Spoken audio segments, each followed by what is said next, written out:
السلام علیکم۔ آج سے 11 سال قبل 2 مئی 2011 کو امریکی صدر باراک اوباما نے ٹیلی ویژن پر سرشاری کے عالم میں یہ دعویٰ کیا تھا کہ امریکہ نے اسامہ بن لادن کو پاکستان کے شہر ایبٹ آباد میں ہلاک کر کے دہشت گردی کی کمر توڑ دی ہے۔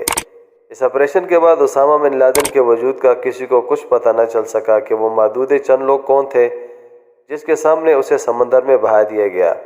البتہ وائٹ ہاؤس کے ایک کمرے میں میز کے ارد گرد بیٹھے ہوئے امریکی حکام کی ایک تصویر ضرور منظر عام پر آئی، جو بڑے انہماک سے سیٹلائٹ کے ذریعے ایبٹ آباد سے آپریشن کو براہ راست دیکھ رہے تھے۔ وائٹ ہاؤس کے سرکاری فوٹوگرافر پی ٹی سوزا کی لی گئی اس تصویر میں صدر اوباما کے سیدھے ہاتھ پر موجود صدر اور اس وقت کا نائب صدر جو بائیڈن بیٹھا ہے۔ بائیں جانب پینٹاگون کا سربراہ سر نیچے کیے اپنے لیپ ٹاپ میں مصروف ہے، جبکہ میز کی دوسری سمت وزیر خارجہ ہلری کلنٹن چہرے پر حیرت سے ہاتھ رکھے ہوئے سارا منظر دیکھ رہی ہے۔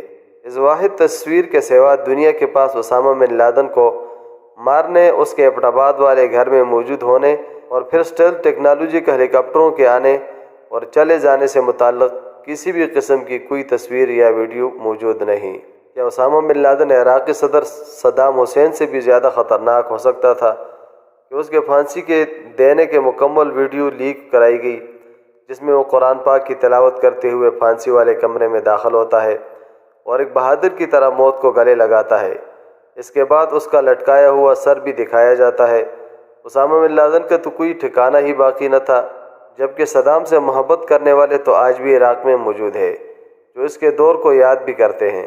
اسامہ بن لادن کی موت دراصل اس امریکی فیصلے کے لیے ضروری تھی جس کے تحت امریکہ اپنا میدان جنگ بدلنے والا تھا۔ ہلری کلنٹن نے 1 سال پہلے ہی فارن پالیسی میگزین میں بتا دیا تھا کہ امریکہ کا اگلا میدان جنگ اور مرکز مشرق بعید بحر ہند اور بحر الکاہل ہوگا، کیونکہ ہم چین کی بڑھتی ہوئی معاشی اور عسکری قوت کو لگام دینا چاہتے ہیں۔ دہشت گردی کی جنگ سے نکلنے پر دنیا بھر کے ممالک امریکہ سے یہ سوال کرتے تھے کہ تم نے ہمیں 11 سال تک افغانستان میں الجھائے رکھا اور اب یہ کام ادھورا چھوڑ کے کہاں بھاگ رہے ہو؟ اس لیے ایک علامت کے طور پہ صحیح اسامہ بن لادن کا خاتمہ ضروری تھا۔ اب کوئی اسے حقیقت سمجھے یا بہترین ڈرامہ، مگر دنیا میں موجود 100 کے قریب ممالک اور ان کا میڈیا امریکہ کے اس دعوے پر مکمل یقین رکھتا ہے کہ 2 مئی 2011 کو اسامہ بن لادن ایبٹ آباد میں موجود تھا۔ خصوصی اسٹیلتھ ٹیکنالوجی سے آراستہ ہیلی کاپٹرز افغانستان سے اڑتے ہوئے وہاں آئے۔ راستے میں انہوں نے ایک جگہ رک کر پٹرول بھی بھرا۔ ان میں سے ایک MH-60 بلیک ہاک ہیلی کاپٹر تباہ ہوا، جس کا ملبہ بھی وہ اس تیزی میں اٹھا کر ساتھ لے جانے میں کامیاب ہوئے۔ دعویٰ یہ بھی ہے کہ اس آپریشن میں اسامہ بن لادن کے علاوہ خالد بن لادن، ابو احمد الکویتی، اس کا بھائی ابرار اور ابرار کی بیوی بشرا بھی جاں بحق ہوئے۔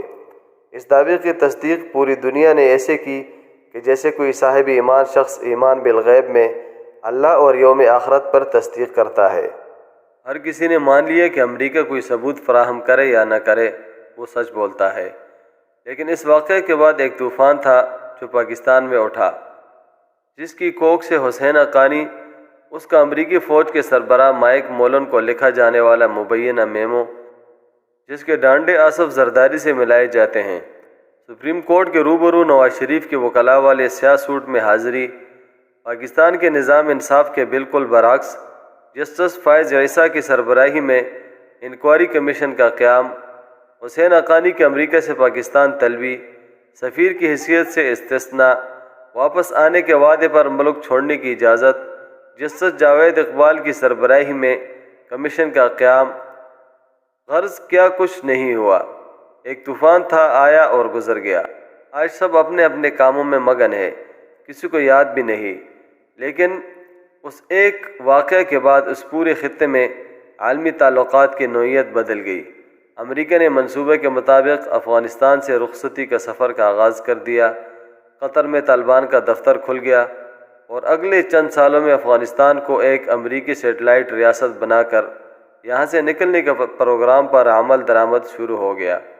لیکن اگلے 6-7 سالوں میں طالبان نے ایسی قوت مدافعت دکھائی کہ سب کچھ چوپٹ ہو کر رہ گیا ہے اور افغانستان کو طالبان کے حوالے کرنا پڑا۔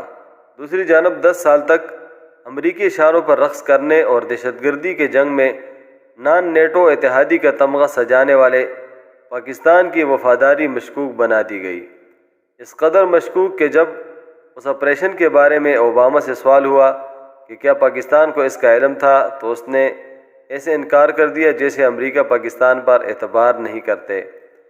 ٹھیک 11 سال بعد ایک اور دعویٰ کیا گیا کہ کابل شہر کے بیچوں بیچ ایک مکان میں القاعدہ کا سربراہ ایمن الظواہری مقیم تھا۔ اس کے بارے میں خفیہ معلومات حاصل کی گئیں اور پھر جب وہ اپنے گھر کے اندرونی حصہ سے مکان کے بالکونی میں آیا تو ایک ڈرون جو اس کے تلاش میں سرگرداں تھا اس نے صرف اور صرف اسے ہی نشانہ بنایا، جبکہ گھر کے باقی مکین بالکل محفوظ رہے۔ وہ امریکی حکام جو سیٹلائٹ کے ذریعے سڑک پر چلتی ہوئی گاڑیوں کے نمبر تک کی تصویریں دکھا سکتے ہیں، اس اہم ترین واقعے کی ایک بھی تصویر سامنے نہیں لا سکے۔ ڈرون بذات خود کیمروں سے آراستہ ہوتا ہے جو تصاویر بھیجتا رہتا ہے۔ کچھ عرصے پہلے جب شام کے علاقے دیر الزور میں فرات کے کنارے روسی افواج پر ایک ڈرونز نے حملہ کر کے پوری یونٹ تباہ کر دی تھی، اس کی تصویر ہی نہیں بلکہ ویڈیو پوری دنیا کے سامنے منظر عام پر آ گئی تھی۔ مگر ایمن الظواہری پر حملہ کے بعد کچھ دکھانے کے بجائے بالکل اوباما کی طرح صدر جو بائیڈن میڈیا پر آیا اور اسے اپنی بہت بڑی کامیابی قرار دے دیا۔ اس واقعے کے بعد جس طرح اسامہ بن لادن آپریشن سے طرح طرح کے سوالات نے جنم لیا تھا، ویسے ہی اب دنیا بھر میں ایک بحث کا آغاز ہو گیا ہے جو دو اہم نقطوں کے گرد گھومتی ہے۔ پہلا نقطہ یہ کہ امریکہ اور طالبان کے درمیان جو معاہدہ ہوا تھا اس کی اہم ترین شرط یہ تھی کہ طالبان اپنی سرزمین کو کسی دوسرے ملک کے خلاف استعمال نہیں ہونے دیں گے۔ ایمن الظواہری کی وہاں موجودگی کو اس معاہدے کی خلاف ورزی بتایا جا رہا ہے۔ کچھ عرصے میں پتہ چل جائے گا کہ اس سے طالبان حکومت پر کس قسم کا دباؤ ڈالنا مقصود ہے، جبکہ دوسرا نقطہ یہ ہے کہ ڈرون کہاں سے اڑا، اس نے کس ملک کی فضا اور حدود استعمال کی، اور سب سے اہم بات یہ کہ ایمن الظواہری کے بارے میں کس ملک نے امریکہ کو اس قدر درست معلومات فراہم کی کہ کب اور کس وقت بالکونی پر آتا ہے۔